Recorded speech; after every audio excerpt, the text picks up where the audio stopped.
এরপর থেকে বাড়িতে কখনো সিমুই আর লিকুইড দুধের প্যাকেট এলে এইভাবে মিষ্টিটা বানিয়ে দেখুন, সিমুইয়ের পায়েস না বানিয়ে। দেখবেন পরের বার যখনই আসবে সিমুই এভাবেই মিষ্টি বানাতে ইচ্ছা করছে। একদম সফট ক্রিমের মতো খেতে হয়, বাচ্চা থেকে বড় সবার ভালো লাগবে। ছোট একটা ভাজা সিমুইয়ের প্যাকেট নিয়ে হাত দিয়ে একটু ভেঙে নিলাম। একটা কড়াইতে 1/2 লিটার ফুল ফ্যাট দুধ জাল করার জন্য বসালাম।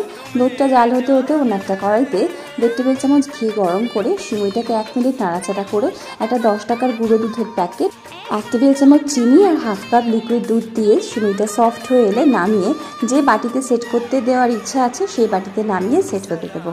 আর 1/4 কাপ উষ্ণ দুধে 2 চা চামচ কাস্টার্ড পাউডার মিশিয়ে রাখবো।